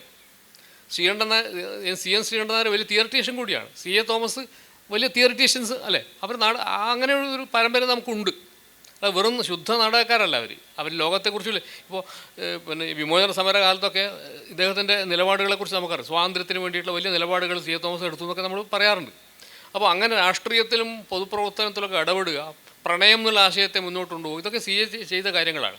അപ്പോൾ അങ്ങനെ ഒരു ഞങ്ങൾ ആ നിലക്ക് ആ ഒരു വ്യാപ്തിയിൽ നിന്നും പ്രവർത്തിക്കുന്നില്ലെങ്കിലും സാഹിത്യ നിരൂപണത്തെക്കുറിച്ചും കലാനിരൂപണത്തെപ്പറ്റിയും ചരിത്രത്തെക്കുറിച്ചും വർത്തമാന ജീവിതത്തെക്കുറിച്ചും അനൗപചാരികമായിട്ടുള്ള കാര്യങ്ങളെക്കുറിച്ചൊക്കെയുള്ള ശ്രദ്ധ ഞങ്ങൾ ഷെയർ ചെയ്യുന്നതുകൊണ്ടാണ് ഞങ്ങൾ ഒരുപക്ഷെ ഈ 2 നാടകങ്ങളും ഞങ്ങൾക്ക് എഴുതാൻ വേണ്ടി പറ്റുന്നത്. സ്ഥാപകൻ ഒരർത്ഥത്തിൽ ഞങ്ങൾ സ്ഥാപകൻ നാടകത്തിൽ പറയുന്ന പ്രധാനപ്പെട്ട കാര്യം ഹ്യൂമൻ ബോഡി ഈസ് സെക്യുലർ എന്നാണ്. ഒരു ഡോക്ടറുടെ മുമ്പിലെത്തുന്ന മനുഷ്യ ശരീരം മതേതരമാണ്. ഒരു വൈദ്യസ്ഥാപനത്തിലെത്തുന്ന മനുഷ്യ ശരീരം മതേതരമാണ്. അങ്ങനെ ഒരു മതേതരമായ കാഴ്ചപ്പാട് ചികിത്സയിൽ ഒരു ധാർമ്മിക മൂല്യമായി ഉണ്ടാവുന്നത് വിമോചനപരമായിട്ടുള്ളൊരു കാര്യമാണ്. ഇതാണ് ആ നാടകത്തിലൂടെ പറയാൻ. നാടകം എഴുതുമ്പോൾ ഈ ആശയമൊന്നുമില്ല, എഴുതി വരുമ്പോഴും പിന്നെ റിഹേഴ്സലിലൂടെ ഞങ്ങൾ തന്നെ പിന്നെ അറിയാതെ ഉണ്ടായത് ഈ ആശയമാണ്. കാരണം ഞങ്ങൾ എഴുതുമ്പോൾ അദ്ദേഹത്തിൻ്റെ ജീവിതം ആവിഷ്കരിക്കാനുള്ള ചെറിയ ലക്ഷ്യം മാത്രമേ ഉണ്ടായിരുന്നുള്ളൂ. പക്ഷേ നാടകം എഴുതി വരുമ്പോഴും ഇങ്ങനൊരു ആശയത്തിലേക്കാണ് ചെന്ന് എത്തിയത്. അപ്പോൾ ഞാൻ പറയുന്നത് ഇത്രയേ ഉള്ളൂ. ഞങ്ങളൊരു വിദേശ കൃതിയെ ആധാരമാക്കിയ ഒരു നാടകം എഴുതുമ്പോഴും നമ്മുടെ നാട്ടിലെ 2 നവോത്ഥാന പ്രതീകങ്ങളെക്കുറിച്ച് നാടകം എഴുതുമ്പോഴും ഇന്നത്തെ സമൂഹമായിട്ട് ബന്ധപ്പെട്ട വിഷയങ്ങൾ അതിൽ വരുന്നുണ്ട്. നമ്മളെ പറ്റി പൊതുവേ തമാശകൾ ആൾ പറയും നിങ്ങൾ പഴയ കാര്യങ്ങൾ മാത്രമേ എഴുതാൻ അറിയുമെന്നാണ്. പാസ്റ്റിൻ്റെ നാടകം എഴുത്തുകൾ അല്ല. പാസ്റ്റാണ് അതിൽ പ്രകടമായ സമയം പാസ്റ്റാണെങ്കിലും ആ പാസ്റ്റ് ടൈമിൻ്റെ ഉള്ളിൽ പ്രസൻറ്റ് ടൈമുണ്ട്, പുതിയ സംഘർഷങ്ങളുണ്ട്, പുതിയ വിഷയങ്ങളുണ്ട്. ആ നിലക്കുള്ള സമീപനങ്ങളായിരിക്കാം. ഇതൊന്നും ഞാൻ തന്നെ പറയുന്നതിൽ വൃത്തികേടാണ്, എങ്കിലും അങ്ങനെ ഞാൻ പറയുകയാണ്. അത് ഒരു നമ്മളുടെ നിലപാട് അതാണ് എന്ന് ഇപ്പോൾ ഇത്രയും വർഷത്തിന് ശേഷം പറയാൻ വേണ്ടി തോന്നുന്നു. മാഷ് പറഞ്ഞതുപോലെ നാടകമാണ് നമ്മുടെ വിഷയമെങ്കിലും നാടകക്കാർ മാത്രമല്ല ഇവർ 3 പേരും. മാഷ് സാഹിത്യ നിരൂപണ രംഗത്ത് വളരെ മുന്നോട്ട് പോയിട്ടുള്ള ഒരാളാണ് നമുക്കറിയാം. പ്രത്യേകിച്ച് ഞാൻ പറയുന്നതിൽ അർത്ഥമില്ല. തോമസ് കുട്ടി മാഷാവട്ടെ ഒരു കവിയാണ്, നാടകകൃത്താണ്. അതോടൊപ്പം തന്നെ ആധുനിക കവിതയിലെ ഏറ്റവും പ്രധാനപ്പെട്ട ചില പരീക്ഷണങ്ങൾ മാഷിൻ്റെ കവിതകളിൽ ആൾക്കാർ കണ്ടെടുക്കുകയും വായിക്കുകയും ചെയ്തിട്ടുണ്ട്. ഇപ്പോൾ ഒരു കവി എന്ന നിലയിലും അദ്ദേഹം ധാരാളം അറിയപ്പെടുന്നുണ്ട്. അദ്ദേഹത്തിൻ്റെ CJ യുടെ ക്രൈം 27 എന്ന നാടകം നമുക്കറിയാം. CJ യുടെ നാടകം പഠിച്ചിട്ടുണ്ടാവും നിങ്ങൾ.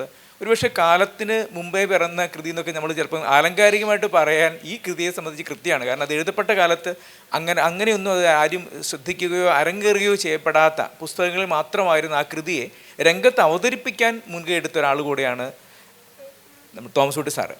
അപ്പോൾ ആ ഒരു രംഗ അവതരണത്തെക്കുറിച്ച്, അതുപോലെ തന്നെ ഒരു 40ഓളം സാധാരണക്കാരായ വീട്ടമ്മമാരെ സംഘടിപ്പിച്ച് നടത്തിയ കളി എന്ന നാടകത്തെക്കുറിച്ച്, കടലിൻ്റെ പശ്ചാത്തലത്തിൽ കേരളത്തിലെ കടൽത്തീരത്തുടനീളം പലയിടങ്ങളിലായിട്ട് കളിച്ച മുക്കുവനും ഭൂതവും എന്ന നാടകത്തെക്കുറിച്ച്, അങ്ങനെ ഈ തൻ്റെ അവതരണങ്ങളെക്കുറിച്ച് കൂടെ സംസാരിക്കാനായിട്ട് സാറിനോട് അഭ്യർത്ഥിക്കുകയാണ്.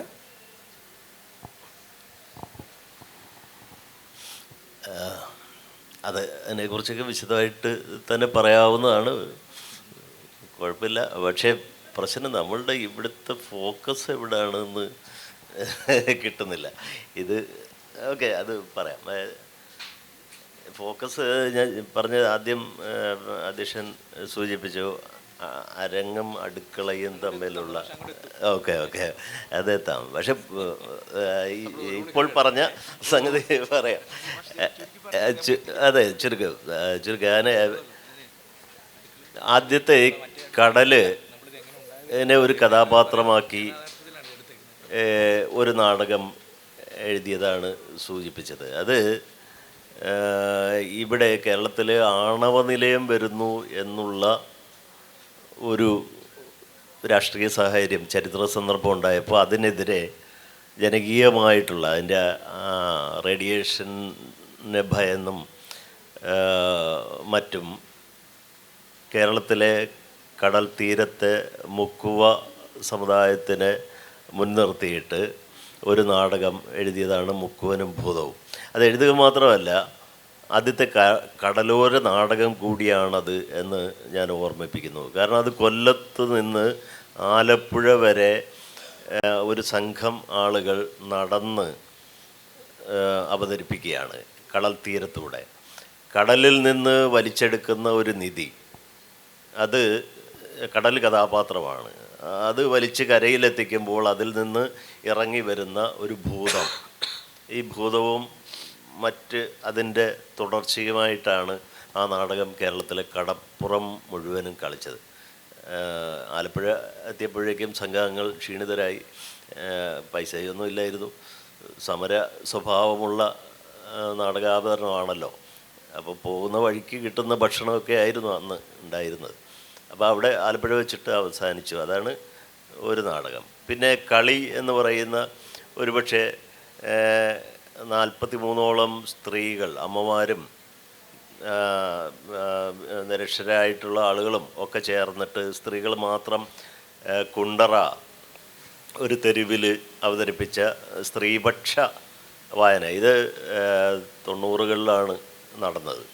അതാണ് കളി എന്ന് പറയുന്ന നാടകം. അതും നമ്മൾ എഴുതിയ, അതൊരു ഇതേപോലെ DPIFC എന്ന പേരുള്ള ഒരു സമാന്തര ഉൾനാടൻ മത്സ്യത്തൊഴിലാളി സംഘടനയുടെ മേൽനോട്ടത്തിലായിരുന്നു ഇടത് ആഭിമുഖ്യമുള്ള സംഘത്തിൻ്റെ പ്രവർത്തനത്തിൻ്റെ ഭാഗമായിട്ട് നടത്തിയ ഒരു തെരുവ് നാടകമാണ്.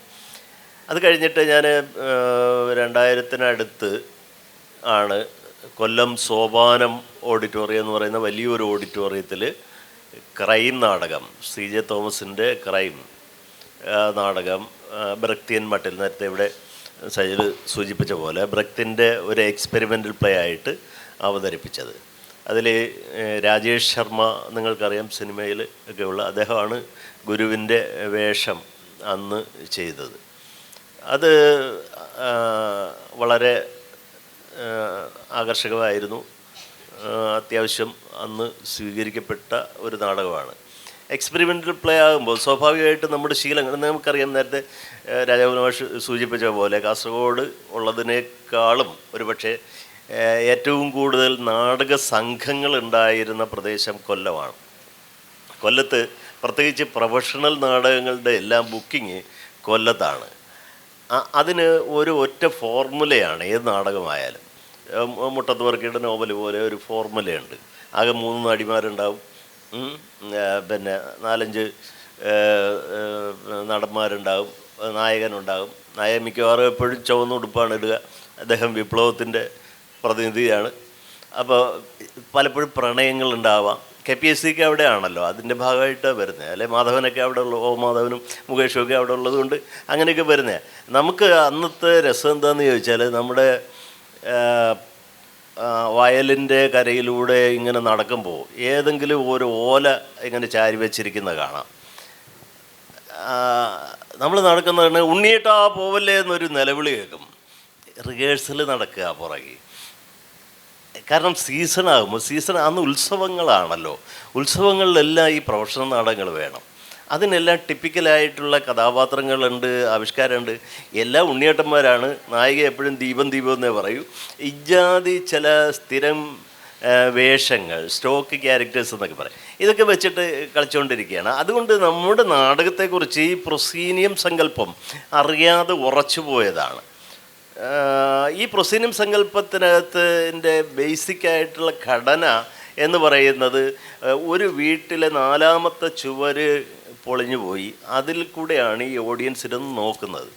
അതായത് ഒറ്റവാക്കി പറഞ്ഞാൽ ഓഡിയൻസ് എല്ലാം ഒളിനോട്ടക്കാരാണ്. അവിടെ വളരെ രഹസ്യമായ ഗൂഢാലോചനയും കൊലപാതക ശ്രമങ്ങളും ഒക്കെ നടക്കും. പക്ഷെ നമ്മൾ ഒളിഞ്ഞോട്ടക്കാരായ ഓഡിയൻസ് അതിനോട് മിണ്ടത്തില്ല. ഇതിനെയാണ് ഡയലക്റ്റിക്കൽ തിയേറ്റർ അല്ലെങ്കിൽ എപ്പിക് തിയേറ്റർ എന്ന് പറയുന്ന സങ്കല്പത്തിൽ ബ്രെക്ത് ചോദ്യം ചെയ്യുന്നത്. നിങ്ങൾ എന്തിനാണ് ഇരുട്ടത്തിരിക്കുന്നത്? പാടില്ലല്ലോ. ഈ അരങ്ങിൻ്റെ തലങ്ങളുടെ വ്യത്യാസം ഉണ്ടാക്കുന്ന ഹൈറാർക്കി അധികാരത്തിൻ്റെതാണ്. അത് പാടില്ലല്ലോ. ഒറ്റ നിരപ്പിൽ നാടകം കളിക്കൂ, ഒരേ വെളിച്ചത്തിൽ കാര്യങ്ങൾ പറയൂ. നിങ്ങൾ മറ്റ് നാടകം കൺസീവ് ചെയ്യുന്ന ഒരു സമ്പ്രദായം, നിങ്ങൾ അജ്ഞരാണ്, അജ്ഞതയുടെ ഇരുട്ടിലാണ്, അരങ്ങിലാണ് വെളിച്ചം, അവിടെ നിന്ന് വെളിപാടുകൾ ഉണ്ടാകും, തെളിഞ്ഞ് വരും, ഒടുവിൽ നിങ്ങൾക്ക് ബോധമുണ്ടാകും. അത് പാടില്ല. അതൊരു പൊളിറ്റിക്കലായിട്ടുള്ള ഒരു തെറ്റായ ഒരു പാസീവായിട്ടുള്ള ഒരു ഓഡിയൻസിനെ പരിഗണിക്കുന്ന ഒരു സമ്പ്രദായമാണ്. അത് പാടില്ല. ആക്റ്റീവാകണം. നിങ്ങൾ നിശ്ചയമായും സാമൂഹ്യ ജീവിതത്തിൽ പങ്കാളികളാകണം, ഇടപെടാൻ പ്രാപ്തരാവണം. അതാണ് ബ്രെക്തിയൻ സാധനം. ഈ ഒരു തിയേറ്റർ ഫോം ബ്രെക്ത് പറയുന്നതിന് മുമ്പ് തന്നെ സി ജെ തോമസിൻ്റെ ക്രൈം നാടകത്തിൽ ഇവിടെ ഉണ്ട്. അപ്പോൾ അത് നമ്മുടേത് തന്നെയായി ഇവിടെ നിർഭാഗ്യവശാൽ കേരളത്തിൽ വലിയ തലച്ചോറുകൾ വളരെ പരിമിതമാണ്. അതിൽ എണ്ണിപ്പറയാവുന്ന ഗോവിന്ദനോ സി ജെയോ പോലുള്ള വളരെ കുറച്ച് ആളുകളെ ഉള്ളൂ. അപ്പോൾ അങ്ങനെയുള്ള ഈടുവെപ്പ് ഇവിടെ ഉള്ളപ്പോൾ നമ്മൾ അതിനെ എടുക്കണം, നമ്മൾ അതിനെ ആഘോഷിക്കണം. ഇവിടെ ഞാൻ പറഞ്ഞു വരുന്നത് അതായിരുന്നു എൻ്റെ ആ പരീക്ഷണത്തിൽ അല്ലെങ്കിൽ ആ നാടകത്തിൽ അനുവർത്തിച്ച സമ്പ്രദായം. അത് ആരോഗ്യകരമാണ് എന്ന് തന്നെയാണ് ഞാൻ വിചാരിക്കുന്നത്. മലയാള നാടക വേദിയുടെ ചരിത്രം പരിശോധിച്ച് നമുക്കറിയാം, ഒരു പലതരം ധാരകളിലൂടെയാണ് നാടകം ഇന്നത്തെ നാടകമായി മാറിയതെന്ന് നമുക്കറിയാം. സംസ്കൃത നാടകങ്ങളുടെ വിവർത്തനം, ഷേക്സ്പിയർ നാടകങ്ങളുടെ വിവർത്തനം, പിന്നീട് തമിഴ് സംഗീത നാടകങ്ങളുടെ വലിയ സ്വാധീനം. കുറച്ചുകൂടി കഴിഞ്ഞപ്പോൾ ഒരു നമ്മുടെ തന്നെ ഒരു നാടകവേദി ഉണ്ടാകുന്നു. പലപ്പോഴും അനുകരണങ്ങളായിരുന്നു. പിന്നീടാണ് സ്വതന്ത്രമായ നാടകങ്ങൾ ഉണ്ടായി വരുന്നത്. ആ നാടകങ്ങൾ പിന്നീട് പരീക്ഷണ നാടകങ്ങളായി മാറുന്നു. പലതരത്തിലേക്ക് നാടകം ചിതറുന്നു. നാടിൻ്റെ അകമാണ് നാടകം എന്ന് പറയുന്ന മട്ടിൽ നാടകങ്ങൾ വൈവിധ്യം ആർന്നതായി മാറുന്നു. അങ്ങനെ വലിയൊരു നാടകത്തിൻ്റെ ചരിത്രം നമുക്കുണ്ട്. അതിലൂടെ കൃത്യമായ അന്വേഷണം നടത്തുന്ന ആളുകൾക്ക്. ഇപ്പോൾ ഒരു നാടക അന്വേഷി എന്ന നിലയിൽ, നാടകത്തിൻ്റെ ചരിത്രകാരൻ എന്ന നിലയിൽ ഷജിൽ സാറിനോട് ചോദിക്കാനുള്ള കാര്യം, താങ്കൾക്ക് അതിൻ്റെ കുട്ടിയുള്ള ഇനിയുള്ള നിരീക്ഷണങ്ങൾ അതൊക്കെ ഒന്ന് സംസാരിക്കാം.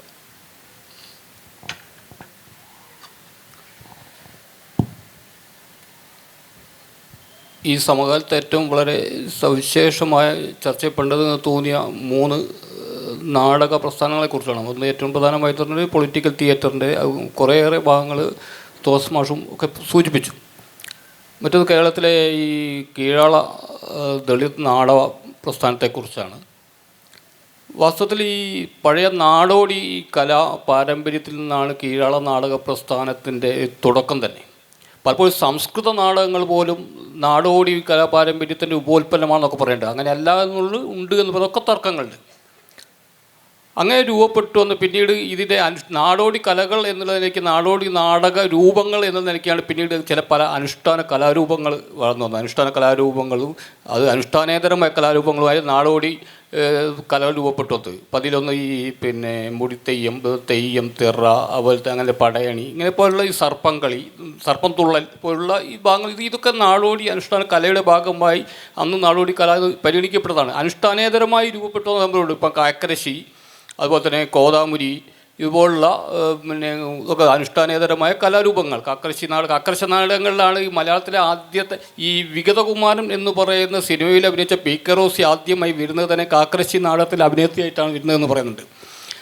അപ്പോൾ ഇങ്ങനെ രൂപപ്പെട്ടു വന്ന ഇതിൽ ആ ഒരു ദളിത് നാടകം വളരെ സവിശേഷ അർത്ഥത്തിൽ ദളിത് സാമൂഹ്യാവബോധത്തിൻ്റെ തലത്തിൽ ആദ്യമായി രൂപം കൊള്ളുന്നത് 1913 പണ്ഡിറ്റ് കെ പി കറുപ്പൻ്റെ ബാലകലേശം എന്ന് പറയുന്ന നാടകത്തോടുകൂടിയാണ് ദളിത് സാമൂഹ്യ അവബോധത്തെ മുൻനിർത്തിക്കൊണ്ട് ആദ്യം നാടകം വരുന്നത്. അതിന് മുമ്പൊക്കെ തന്നെ ചില നാടകങ്ങളുണ്ടെങ്കിലും അത് വളരെ ഇപ്പം ഇവിടെ സംസാരിക്കേണ്ടിയിരുന്ന സാംകുട്ടി തന്നെ അതിനെക്കുറിച്ചൊരു നിരീക്ഷണം നടത്തുന്നുണ്ട്. അദ്ദേഹം പറയുന്നത് ജാത്യാഭിമാനങ്ങളുടെയും ശൃംഗാര കൽപ്പനകളുടെയും അതുപോലത്തെ രാഗവിസ്താരങ്ങളും അതുപോലത്തെ തിളങ്ങുന്ന വസ്ത്രവും ഒക്കെ അതുവരെ ഉണ്ടായിരുന്ന ഒരു രസിക ബോധത്തിനപ്പുറത്തുള്ള സാമൂഹ്യ ജീവിതത്തെ ഒരു ഉള്ളടക്കം ഉണ്ടായിരുന്നതാണ് ഈ ബാലകലേശം എന്ന് പറയുന്നുണ്ട്.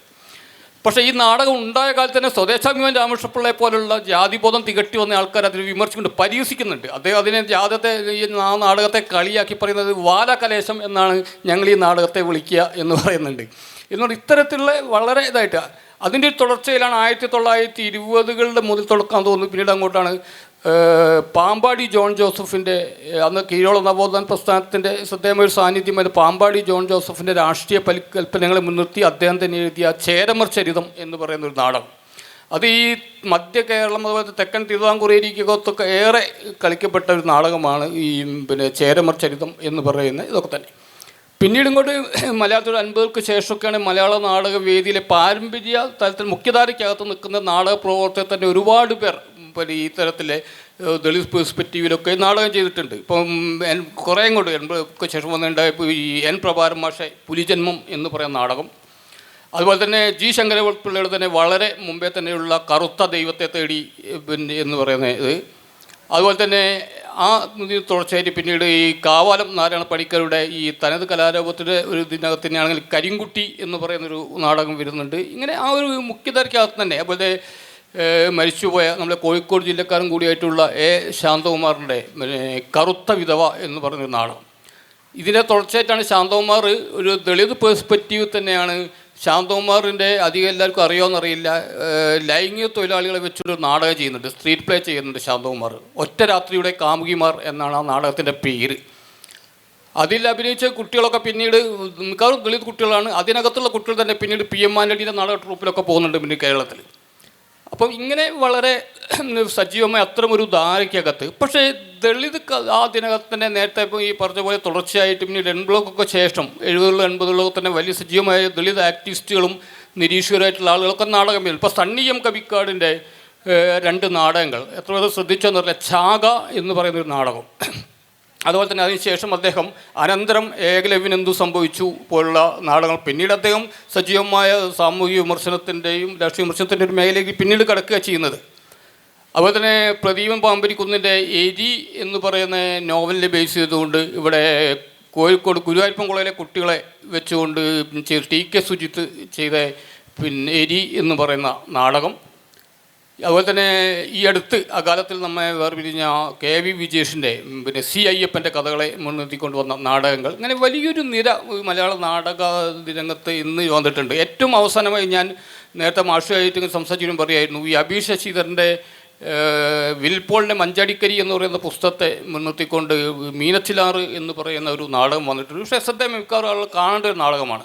വളരെ ശ്രദ്ധേയമായ ഒരു ദളിത് പെർസ്പെക്റ്റീവ് ചെയ്ത ഒരു നാടാണ്. പക്ഷേ ഈ രൂപത്തിൽ ഇങ്ങനെ വളരെ സവിശേഷമായ ഒരു അർത്ഥത്തിൽ രൂപപ്പെട്ട് വന്നൊരു ദളിത് പെർസ്പെക്റ്റീവിലെ ഒരു കീഴാള നാടകവേദിയെക്കുറിച്ചുള്ള ഇപ്പോഴും വേണ്ടത്ര ഒരു അന്വേഷണങ്ങൾ വികസിച്ചിട്ടില്ല എന്നുള്ളതാണ് ഏറ്റവും പ്രധാനം.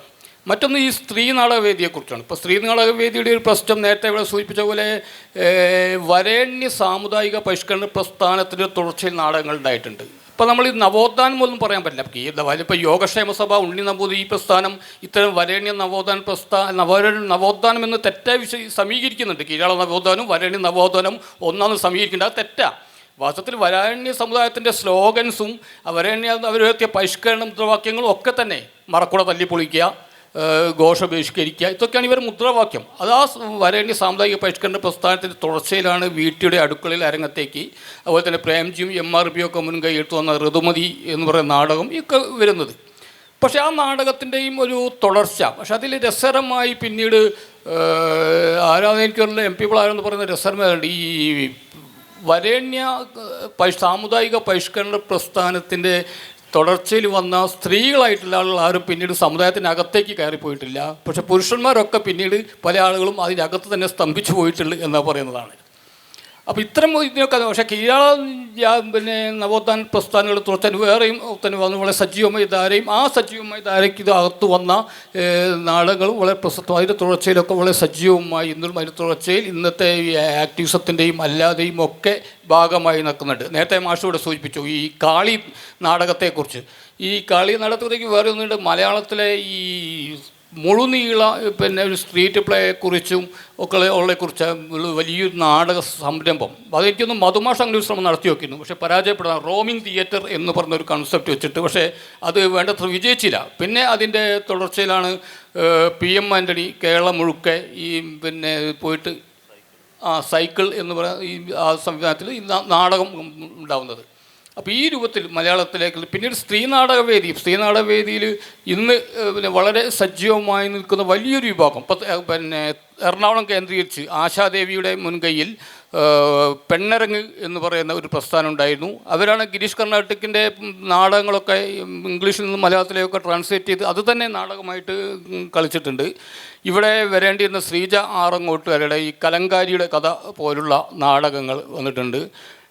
കോഴിക്കോട് തന്നെയുള്ള കബനി ഈ സോളോ പെർഫോമൻസ് ആയിട്ടും ഇങ്ങനെയൊക്കെ ആയിട്ട് നാടകം, അങ്ങനെ വലിയൊരു നിര നാടക പ്രവർത്തകർ സ്ത്രീവാദ നാടക പ്രസ്ഥാനത്തിന് സവിശേഷമായി ഇന്ന് വളരെ പ്രസക്തമായിട്ടുള്ള പ്രമേയ പരിസരത്തുനിന്നുകൊണ്ട് നാടകം കളിക്കുന്നുണ്ട്.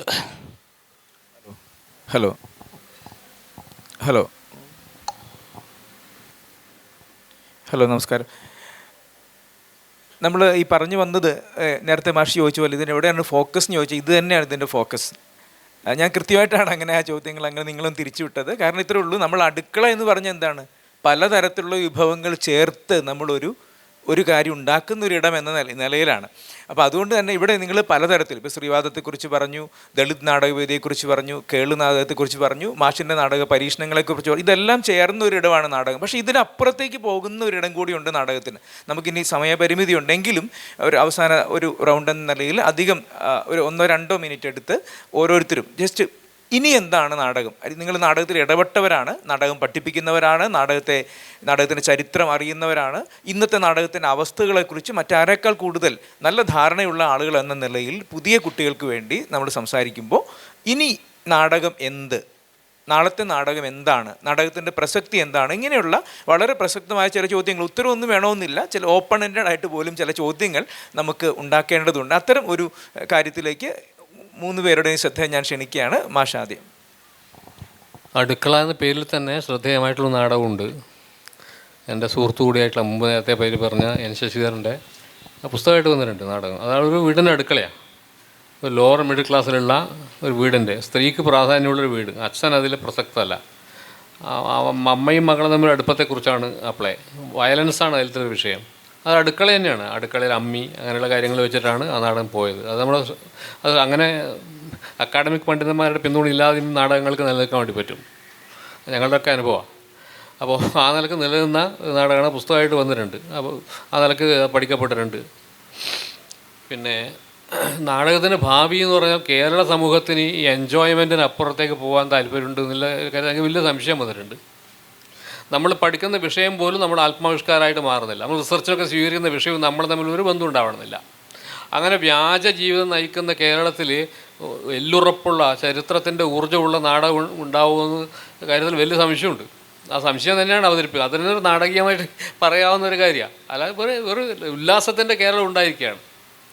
കേരളത്തിൽ രാഷ്ട്രീയം എന്നൊക്കെ പറയുന്നത് വളരെ സംശയാസ്പദമായിട്ടുള്ളൊരു കാര്യമായിട്ട് നിൽക്കുകയാണ്. രാഷ്ട്രീയം എന്ന് കുറച്ച് കഴിഞ്ഞാൽ നമുക്ക് ആ വാക്കിൻ്റെ അർത്ഥം തന്നെ മനസ്സിലാക്കാൻ പറ്റിയില്ല എന്ന് വരും. അത് നമ്മളൊക്കെ കുറ്റവാളികളാണ് പല അളവിൽ. അതുകൊണ്ട് കേരളത്തിൽ നാടകം ഉണ്ടാക്കും. പക്ഷേ ഇതേ സമയത്ത് ഇപ്പോൾ തോമസ് കുട്ടി ഇവിടെയുണ്ട്. അപ്പോൾ അദ്ദേഹത്തെ പോലെ സാഹസികമായി നാടകത്തെ കാണുന്ന നല്ല സൗന്ദര്യബോധമുള്ള ചരിത്രബോധമുള്ള ആൾക്കാരുടെ പ്രവർത്തനങ്ങൾ ഇനി ഉണ്ടാവും. തോമസ് കുട്ടിക്ക് ഒരുപാട് കുട്ടികളുണ്ടാവും. അദ്ദേഹത്തിന് ഒരുപാട് അച്ഛന്മാരുണ്ടായിരുന്നു, അതുപോലെ ഒരുപാട് കുട്ടികളുണ്ടാവും, അല്ലേ, പൂർവ്വപിതാക്കളുണ്ടായിരുന്നു. അദ്ദേഹത്തിന് ധാരാളം പിന്തുടർച്ചക്കാരും ഉണ്ടാവും. അപ്പം അങ്ങനെയുള്ള ആളുകളുടെ ഒറ്റപ്പെട്ട പ്രവർത്തനം കൊണ്ടായിരിക്കും കേരള നാടകം മുന്നോട്ട് പോകാൻ വേണ്ടി പറ്റുക. അല്ലാതെ വ്യവസ്ഥാപിതമായിട്ടുള്ള ഏതെങ്കിലും രൂപത്തിൽ നാടകം ഉണ്ടാവാൻ സാധ്യതയില്ല. കേരള സമൂഹത്തിന് നാടകം വേണമെങ്കിൽ ഉണ്ടാവും. ഞങ്ങളുടെ നാടകം ഇപ്പോൾ ആലോചിക്കുകയാണ്. അത് ഒരു ദളിതനെ നായികയാണ് വേണ്ടത്. പുരുഷനെ നായിക വേഷം കെട്ടിക്കണം. അത് ഉണ്ടാക്കിയ ഒരു പ്രശ്നത്തെ മുൻനിർത്തി ഒരു നാടകം ഞങ്ങളുടെ ഗ്രാമത്തിൽ കളിക്കാൻ വേണ്ടിയിട്ടുള്ള പ്രാഥമികമായിട്ടുള്ള ആലോചന തുടങ്ങിയിട്ടുണ്ട്. അത് ഒരു യഥാർത്ഥ ചരിത്ര സംഭവമാണ്. വിവേകം 1927 അതിന് താൽക്കാലികമായിട്ട പേര്. ഞങ്ങളുടെ നാട്ടുകാർ കളിക്കാൻ തയ്യാറാവുമോ എന്ന് അറിഞ്ഞുകൂടാ, എൻ്റെ പ്രാധാന്യം തിരിച്ചറിയുമോ അറിഞ്ഞുകൂടാ. പക്ഷേ അത്തരം പ്രവർത്തനങ്ങൾ നടക്കും. നാടകക്കാരെ മൂടാനൊന്നും ആർക്കും പറ്റില്ല. നാടകക്കാർ ഒറ്റപ്പെട്ട നിലക്ക് വലിയ പ്രവർത്തനങ്ങൾ ചെയ്യുക തന്നെ ചെയ്യും.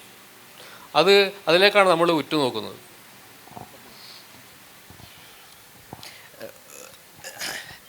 എന്താ പറയുക, അതായത് അടുക്കളയിൽ നിന്ന് അരങ്ങത്തേക്ക് എന്നത് വളരെ നാണയപ്പെട്ട ഒരു മുദ്രാവാക്യമായിരുന്നു നമ്മളെ സംബന്ധിച്ച്.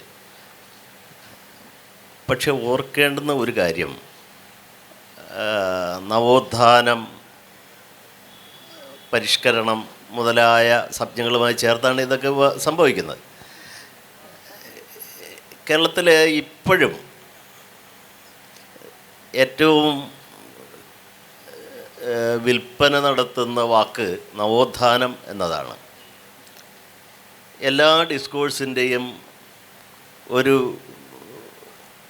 ഗരിമാനാട്യം നവോത്ഥാനം എന്ന ഒരു വാക്കുമായി ചേർന്നാണ്. അത് പ്രധാനമായും നമ്മുടെ പൊതുമണ്ഡലത്തിലും സാംസ്കാരിക സാമൂഹ്യ രാഷ്ട്രീയ ജീവിതത്തിലും ഉണ്ട്. പക്ഷെ ഓർക്കേണ്ട ഒരു കാര്യം, നമ്മൾ ഈ പറയുന്ന ഐക്കണുകളും നവോത്ഥാന ആശയങ്ങളും എല്ലാം ഒരു നൂറ്റാണ്ടെങ്കിലും പിന്നിലുള്ള കാര്യമാണ്. ഇപ്പോഴും നാരായണഗുരു അപ്രസക്തനാണ് എന്നല്ല ഞാൻ പറയുന്നത്. മറിച്ച് എപ്പോഴും നമ്മൾ ഉയർത്തി കാണിക്കുന്നത് BT ആയാലും നാരായണഗുരു ആയാലും പോലുള്ള വലിയ മനുഷ്യരെയാണ്. അവരുടെ വലിപ്പം കുറയുന്നില്ല. പക്ഷേ ഓർക്കേണ്ടത്, അത് കഴിഞ്ഞുള്ള 100 വർഷം റദ്ദ് ചെയ്യുകയാണ്. അത് കഴിഞ്ഞ്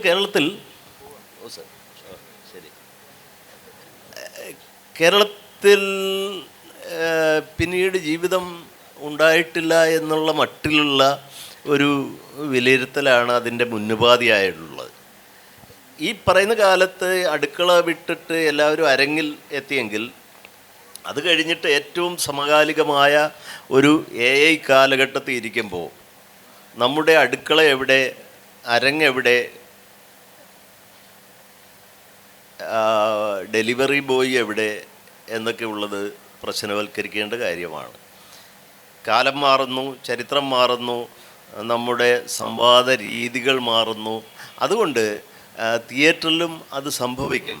ഇപ്പോൾ കഴിഞ്ഞ ഇറ്റ്ഫോക്കിൽ ഏറ്റവും ഗംഭീരമായ ഒരു നാടകമായി തോന്നിയ ഡംബ്ലിങ്ങിനെ, കൊഴക്കൊട്ട എന്നാണ് അതിൻ്റെ അർത്ഥം, ഡംബ്ലിങ് എന്ന് പറയുന്ന ഒരു വിദേശ നാടകം ഉണ്ടായിരുന്നു.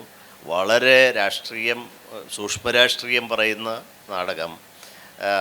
അതിനേക്കാളും വളരെ ഫണ്ണിയായിട്ടുള്ള അതിൻ്റെ നറേഷൻ, മുഴുവൻ സെക്കൻഡുകളും സജീവമായിരിക്കുന്ന ആക്ടിംഗ് പാറ്റേൺ, ഇങ്ങനെ വളരെ ഗൗരവമായിട്ടുള്ള എസ്തെറ്റിക്കൽ പൊളിറ്റിക്സ് പറയുന്ന നാടകം എവിടെ ഉണ്ടായാലും അത് സ്വീകരിക്കപ്പെടും. ഒരുപക്ഷെ നമുക്ക് പറ്റിയ അബദ്ധം പ്രൊപ്പഗാൻഡ തിയേറ്ററാണ് നാടകം എന്ന് പറഞ്ഞിട്ട് ദഹിക്കാത്ത തരത്തിലുള്ള മിനിറ്റുകൾക്കിടവിട്ട് പ്രത്യക്ഷ രാഷ്ട്രീയം ഒച്ചത്തിൽ പറയുന്നതാണ് നാടകത്തിൻ്റെ രാഷ്ട്രീയമെന്ന് തെറ്റിദ്ധരിച്ച ഒരു കാലമുണ്ടായിരുന്നു. ഒറ്റ കാര്യം കൂടെ പറയാം. നമുക്ക് ഒരു 10 വർഷം മുമ്പ് വെള്ളിയാഴ്ചകളിലെല്ലാം നാടകം നടത്തുന്ന, സർക്കാർ സ്പോൺസർ ചെയ്യുന്ന ഒരു പ്രോഗ്രാം എല്ലാ ജില്ലയിലും ഉണ്ടായിരുന്നു. ആ സമയത്ത് നാടകപ്രവർത്തകർക്ക് ഭക്ഷണം കഴിക്കാൻ, അല്ലെങ്കിൽ അവരുടെ കലാപ്രവർത്തനത്തിനോടൊപ്പം ജീവിതവും അതിൻ്റെ പണവും കിട്ടുന്ന ഒരു സംവിധാനം കേരളത്തിൽ ഉണ്ടായിരുന്നു. പക്ഷേ കഴിഞ്ഞ 10 വർഷമായിട്ട് അത് ഇല്ലാതാക്കിയിട്ട് അതിനെക്കുറിച്ചിട്ട്, നാടകത്തെക്കുറിച്ച് നമ്മൾ ചർച്ച ചെയ്യുക മാത്രം ചെയ്യുമ്പോൾ സത്യത്തിൽ അതിനകത്ത് എവിടെയോ പൊരുത്തക്കേടുണ്ട് എന്നുകൂടി ഞാൻ പറഞ്ഞിട്ട് നിർത്തുന്നു.